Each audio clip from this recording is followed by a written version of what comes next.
오늘 시편 4편의 표제어는 다윗 시입니다. 그저 인도자를 따라 현악에 맞춘 노래라고만 이 표제어에 쓰여 있습니다. 그래서 어떤 상황에서 이 시편이 기록되었는지 이 표제어만 보면 우리는 알 수가 없습니다.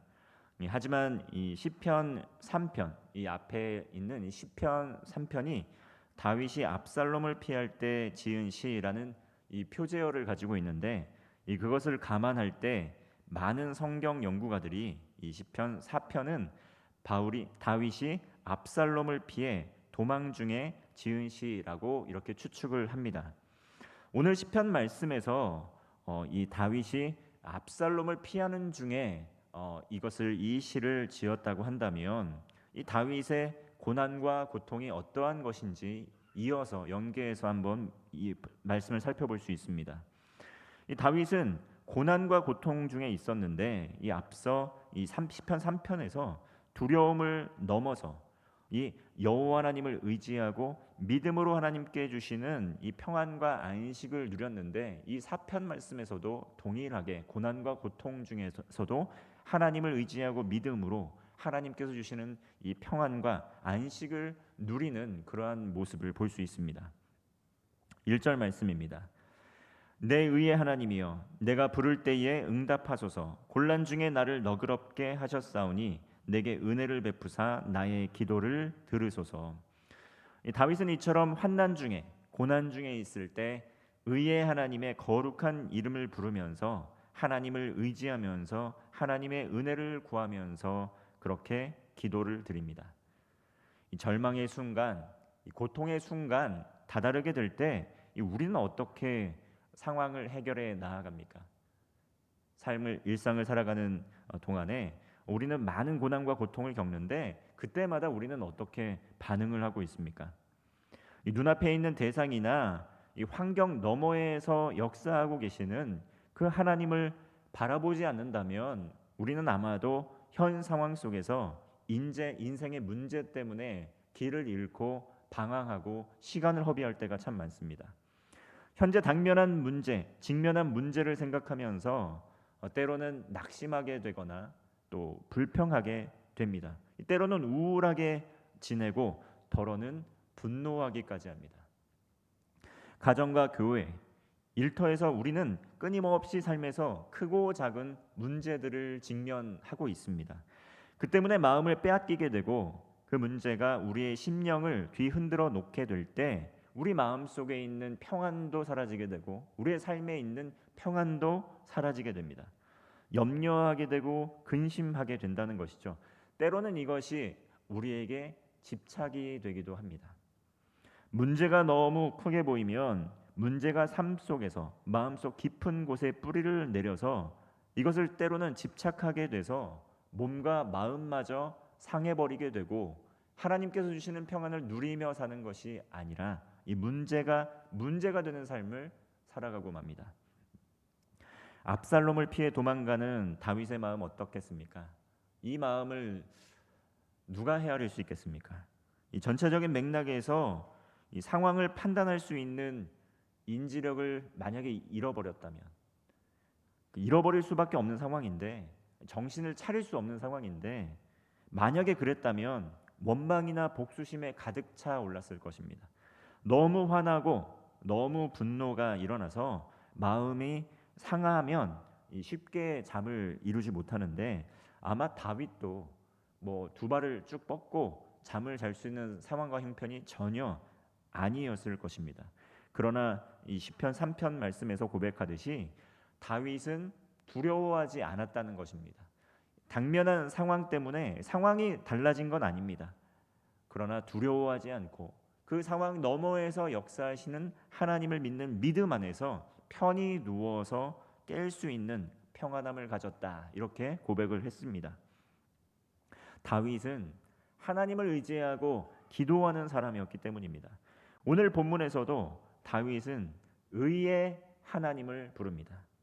다윗의 하나님, 다윗이 하나님을 떠오를 때 이 오늘 시편 말씀에서 보여주듯이 우리가 하나님을 떠오를 때 하나님은 의로우신 분이야 라는 것을 기억하고 있었습니다.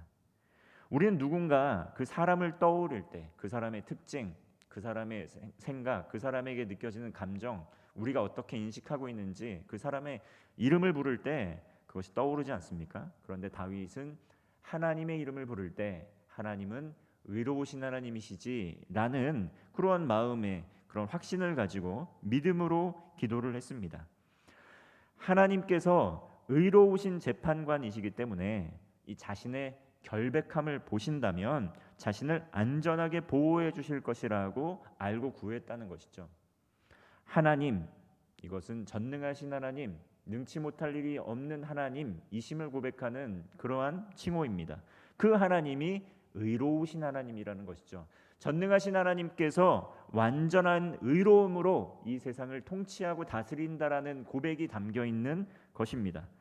이처럼 고난 중에 있을 때, 고통 중에 있을 때 우리의 모든 기도 제목을 하나님 앞에 가지고 나아갈 수 있는 것은 무엇이냐면 전능하신 완전히 의로우신 하나님께서 선악간에 잘 판단해 주실 거라는 그러한 믿음을 가지고 나아갈 수 있습니다. 오해를 당하는 억울한 상황 중에도 그렇게 할 수 있다는 것이죠. 2절의 말씀입니다. 인생들아 어느 때까지 나의 영광을 바꾸어 욕되게 하며 헛된 일을 좋아하고 거짓을 구하려 하는가. 다윗은 그를 대적하는 사람들에게 둘러싸여서 의도하지도 않았던 공격을 받게 됩니다.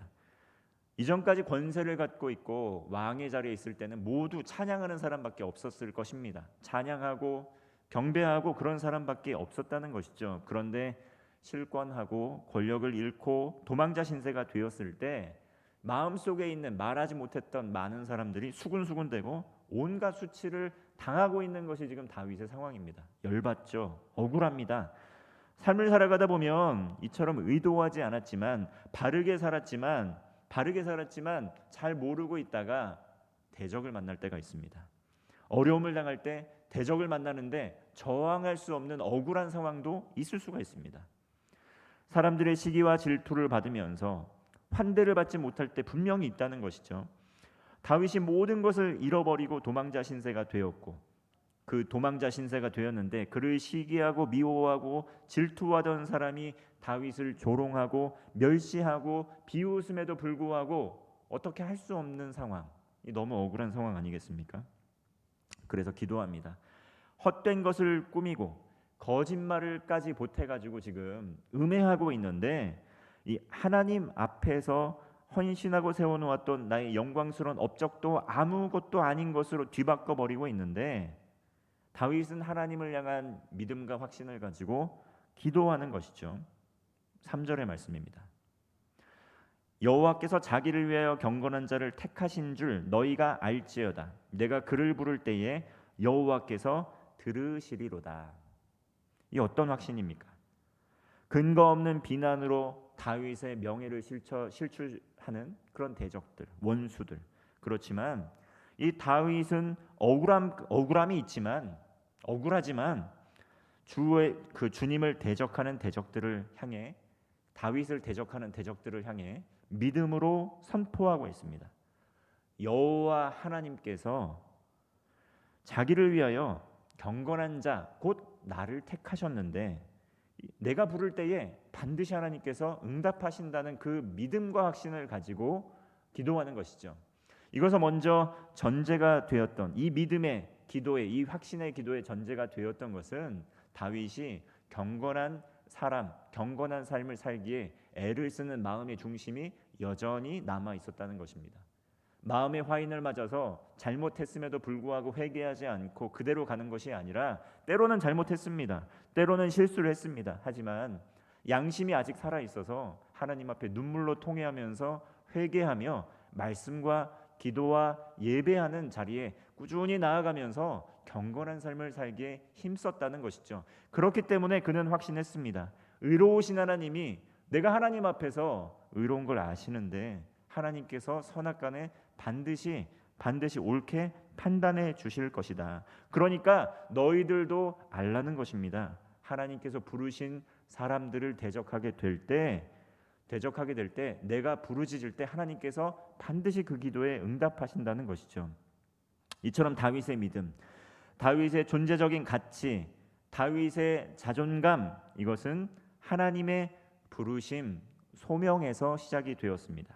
내가 하나님께 부름을 받았고 하나님께 선택을 받았다라는 것은 그것을 대적들이 분명히 알아야 된다고 선포를 합니다. 그리고 하나님께서 함께하여 주셔서 은혜를 주셔서 이 부르짖을 때에 나의 기도에 응답하신다는 것 대적들 반드시 알아야 된다고, 응답하시는 하나님이심을 반드시 알아야 한다고 믿음으로 오히려 담대히 선포를 합니다. 이처럼 우리 모든 그리스도인들은 다윗처럼 하나님께 부름을 받았다라는 것을 결코 잊어서는 안 됩니다. 우리가 그저 우연히 그리스도인이 된 것이 아니고 하나님의 귀한 선택과 예정에 따라, 부르심을 따라 한 사람 한 사람 구별하여 하나님의 자녀가 되었다는 것을 늘 기억해야 합니다. 우리를 위하여 예수 그리스도께서 십자가의 죽음으로 우리를 대신하여 십자가에서 죽으시고 그 보혈의 피로 죄 사함을 받은 하나님의 그 정말 귀한 헌신과 섬김을 통해 자녀된 우리라는 것 기억해야 합니다. 하나님께서 불러주시고 자녀 삼아 주셨다는 것이죠. 고아와 같이 내버려두고 그냥 아무렇게 살다가 죽으라고 그렇게 내버려두는 존재가 아니라는 것 우리는 기억해야 합니다. 하나님의 은혜와 선물로 구원을 받아서 하나님의 자녀가 되었다는 것이죠. 우리의 믿음, 우리의 확신, 하나님께서 나를 불러주셨고 우리가 믿음으로 응답하여 하나님의 은혜로 자녀가 되었다는 것, 그것을 늘 기억하라는 것입니다. 고린도전서 12장 3절은 말씀합니다. 3절 하반절을 보시면 또 성령으로 아니하고는 누구든지 예수를 주시라 할 수 없느니라. 우리가 이렇게 예수님을 주로 고백하고 구주로 고백하고 있는 것 자체가 성령으로 나왔고 하나님께서 우리를 택하여 주셔서 자녀로 살아가고 있다라는 것, 그것을 기억하라는 것입니다. 그러한 사람들에게 하나님께서 분명히 약속해 주시지 않았습니까?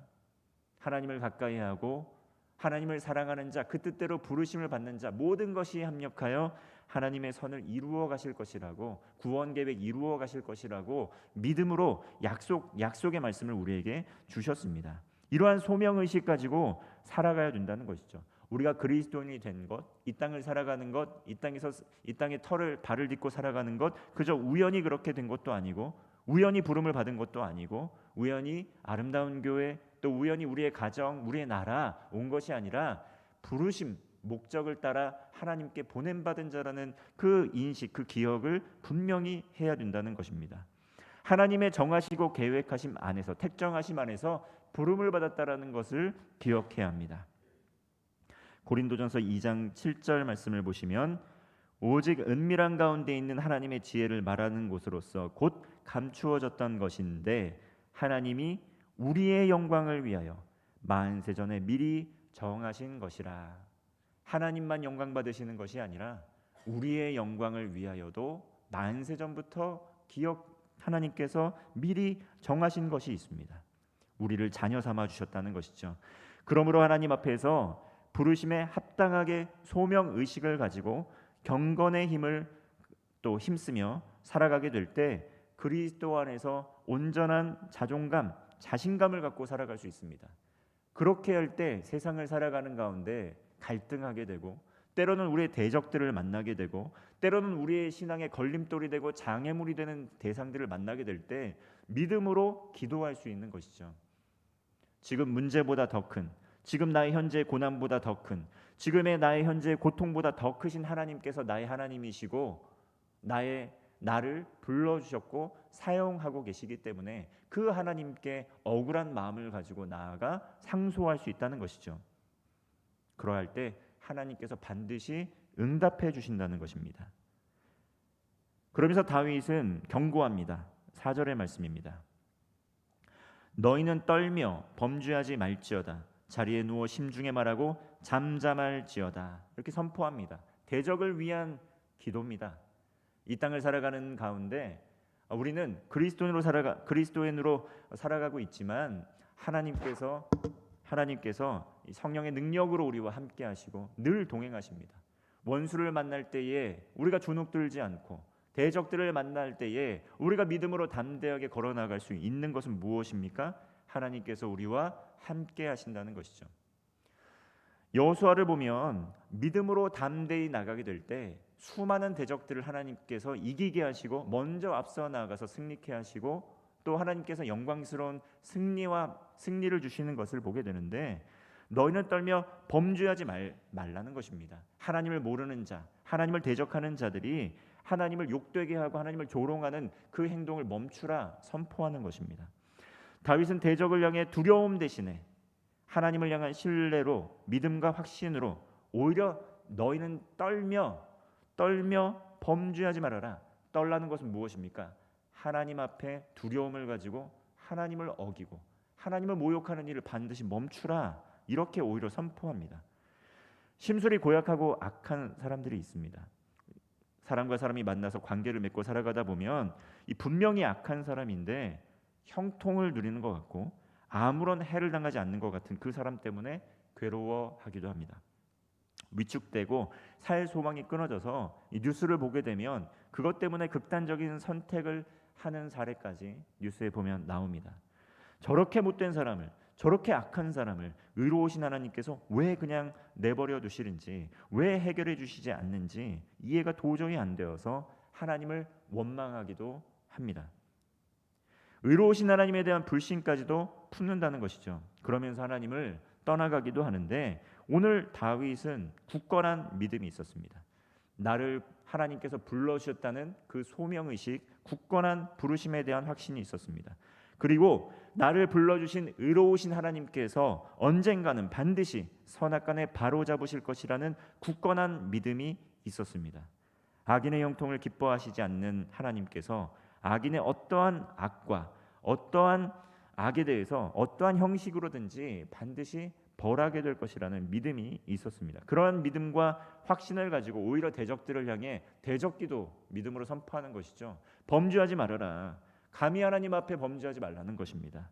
그리고 하나님 앞에 감히 범죄하지 말고 회개하라고 선포하는 것입니다. 거짓된 헛소문 퍼뜨리지 말라는 것입니다. 의로우신 하나님께서 내버려두지 않는다는 말씀이시죠. 하나님께서 선택하시고 부르신 사람을 거짓된 사실과 모략으로 해를 가하면 반드시 하나님께서 벌하신다는 믿음이 있었습니다. 이것이 우리가 하나님 앞에서 코람데오의 삶을 살아야 하는 이유입니다. 먼저 우리의 삶에 경건의 모양이 있는가, 또한 나아가서 경건의 능력이 있는가. 하나님 앞에서 말씀과 기도에 힘쓰며 경건한 삶을 살아가게 될 때 이것이 나를 핍박하는 대적으로 인한 어려움인지 아니면 나의 불경건함으로 인한 고난과 고통인지 분별이 된다는 것입니다. 의로우신 하나님께서 나의 하나님이 되어주실 때 악인의 계략에서 건져주시고 형통함의 복을 주십니다. 하나님 앞에서 모든 악을 하나님께서 바로 잡아주실 것이기 때문입니다. 그러므로 우리는 어떠한 삶을 살아야 합니까? 5절의 말씀입니다. 5절 말씀 우리 함께 읽겠습니다. 시작. 의의 제사를 드리고 여호와를 의지할지어다. 아멘. 의의 제사를 드리고 여호와를 의지할지어다, 이렇게 말씀하고 있습니다. 하나님 앞에 의로운 제사를 드리고 여호와를 의지하라는 것입니다. 삶의 모든 현장에서 우리는 많은 스트레스를 받습니다. 인간관계 갈등 속에서 스트레스를 받습니다. 그리고 때로는 이유를 알 수 없는 것 때문에 비난과 시기 질투 속에서 받는 스트레스도 있습니다.